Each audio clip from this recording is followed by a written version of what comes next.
ఒక సాంప్రదాయాన్ని తీసుకొని వచ్చినాం. అది దాదాపు 2 సంవత్సరాలు అత్యద్భుతంగా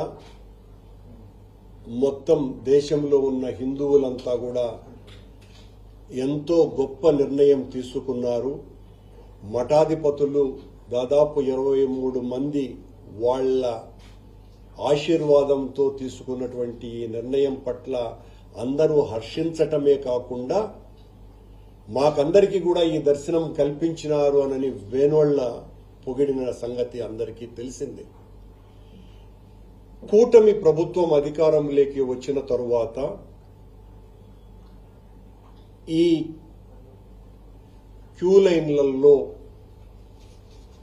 ఎస్ఎస్డి పాసుల్ని ఇచ్చేటువంటి కార్యక్రమంలో భాగంగా 8/1/2025 తిరుపతిలో ఉన్న రామానాయుడు మున్సిపల్ హై స్కూల్ దగ్గర ఉన్న పార్కులో ఉన్న గేటును తెరవటం మూలంగా అత్యంత దయనీయమైనటువంటి స్థితిలో జరిగిన మ్యాన్మేడ్ తొక్కిసలాటలో 6 మంది భక్తులు తమ ప్రాణాలని కోల్పోవటం జరిగింది. 50 మంది పైగా భక్తులు తీవ్రంగా గాయపడడం జరిగింది. దీని మీద ప్రపంచవ్యాప్తంగా ఉన్న హిందువుల అందరి ఆగ్రహావేశాలను చవిచూసినటువంటి ప్రభుత్వం కంటితుడుపు చర్య కోసమని ఒక జ్యుడిషియల్ కమిషన్ను వేసింది. ఈ జ్యుడిషియల్ కమిషన్ను వేయటానికి పూర్వం 9వ తారీఖున జనవరి నెల చంద్రబాబు నాయుడు గారు గౌరవ ముఖ్యమంత్రి ఆ రామానాయుడు పార్కు ఈ రెండింటినీ సందర్శించి అక్కడున్నటువంటి కలెక్టర్ గారి మీద, ఎస్పీ గారి మీద, సిబిఎస్ఓ గారి మీద, ఈఓ గారి మీద పెద్ద ఎత్తున రంకెలు వేసే అంతగా వాళ్ల మీద కోపగించుకోవటం జరిగింది. ఆ మాత్రం మీకు బాధ్యత లేదా, ఆ మాత్రం మీరు పట్టించుకోరా, అది ఇదని అంటే చంద్రబాబు గారు చాలా తీవ్రమైనటువంటి నిర్ణయం తీసుకోబోతున్నారు అనేటువంటి ఒక భ్రమను కల్పించినారు ఆ 7-8 నిమిషాల పాటు.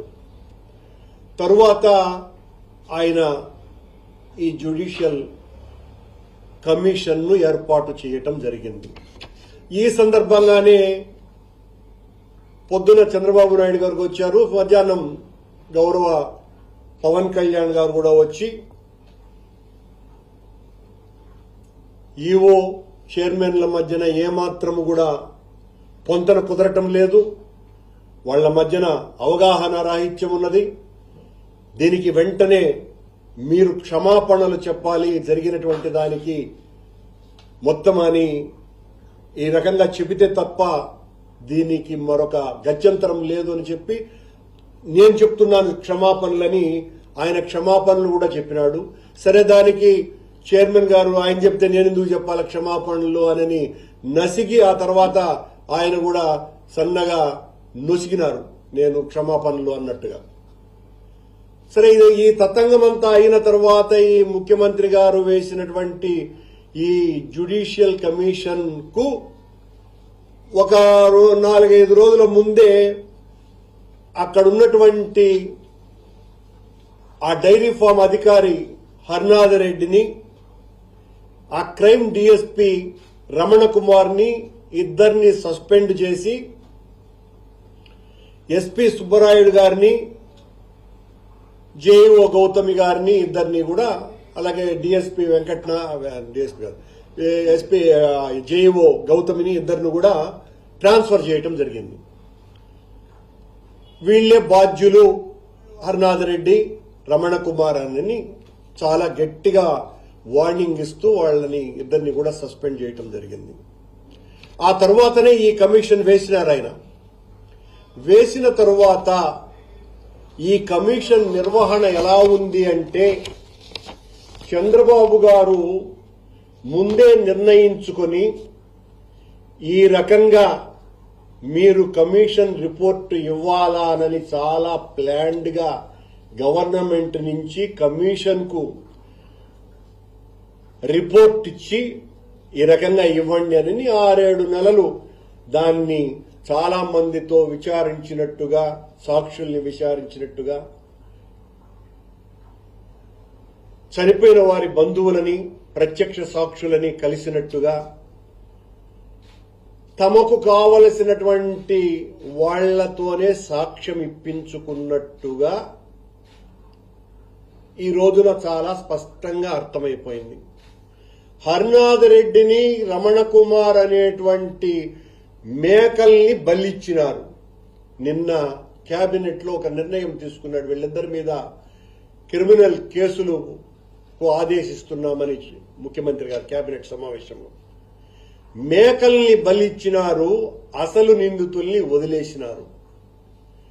ఉద్దేశ్యపూర్వకంగానే ఈ కమిషన్ కంటి తుడుపు చర్యగా ఇంత భయానకమైనటువంటి చర్య జరిగితే ఒత్తిళ్లలో 6 మంది చచ్చిపోయి 50 మందికి పైగా గాయపడితే నిష్పాక్షికమైనటువంటి విచారణ జరిపించాల్సింది పోయి పాక్షిక విచారణ జరిపించి